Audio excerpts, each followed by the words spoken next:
মানুষ চাইলে কি না পারে, তাই না? এই যে আমি খুব যে বেশি রান্নাবাড়ি জানতাম তা কিন্তু না। আর লুচি বানানো কিন্তু যারা না জানে তাদের জন্য খুব কঠিন একটা ব্যাপার। তো প্রথম প্রথম আমি যখন লুচি বানাতাম ইউটিউব থেকে দেখে নিতাম, কিন্তু আমার খুব একটা যে ভালো হতো তা না। লুচি খুব একটা ফুলতো না বা সাদা লুচি বানাতে পারতাম না।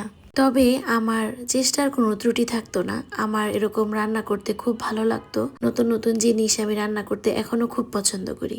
রান্না করতে করতে এখন কিন্তু আমার লুচিটা ভালোই হয়। খুব যে একদম পারফেক্ট হয় তা না, আমার থেকেও অনেকের অনেক ভালো লুচি বানাতে পারে। তবে আমি কিন্তু এতে অনেক স্যাটিসফাই, কারণ আমি সবটা নিজে নিজে শিখেছি। অনেকবার আমার ভুল হয়েছে, অনেকবার আমি ফেল করেছি, তারপরে কিন্তু এখন আমি বুঝে গেছি। তো রান্নাটা আসলে এরকমই, এটা পুরোটাই প্র্যাকটিসের ব্যাপার। আপনি শুনে দেখে যতটুকু না শিখবেন তার থেকে বেশি প্র্যাকটিস করে শিখবেন। তো আমি কিভাবে লুচি বানাই আজকের ভিডিওটাতে আমি দেখালাম।